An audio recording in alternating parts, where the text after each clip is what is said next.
যে বলবে এখানে বলবে জি উনি বলবেন। আমরা ব্রাহ্মণবাড়িয়া জেলা থেকে আসছি, নবীনগর উপজেলার স্বাস্থ্য সহকারী।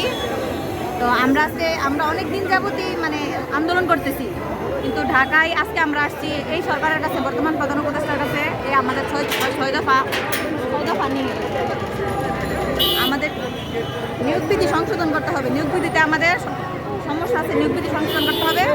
আর আমাদের নিয়োগ বিধিতে স্নাতক সংযুক্ত করতে হবে। আমরা এখনো যখন সার্কুলার দেয় তখন ইন্টার পাসে সার্কুলার দিয়ে সারি, কিন্তু আমরা এখানে অনেকেই আছি অনার্স মাস্টার্স পাস। তাহলে আমাদেরকে মানে নিয়োগ বিধিতে স্নাতক সংযুক্ত করতে হবে, আমাদেরকে টেকনিক্যাল পদমর্যাদা দিতে হবে, 14তম গ্রেড প্রদান করতে হবে। আর ইন সার্ভিস ডিপ্লোমা ট্রেনিং প্রশিক্ষণের মাধ্যমে আমাদেরকে 11তম গ্রেড উন্নীত করতে হবে। এবং উচ্চতর গ্রেডটা মানে আমাদের যে উচ্চতর গ্রেড হয় স্যারদের। আপনার নাম কি? আমার নাম নাজমিন আক্তার, আমরা ব্রাহ্মণবাড়িয়া থেকে আসছি, স্বাস্থ্য সহকারী। কোন জায়গায় কাজ করেন? নবীনগর উপজেলায়।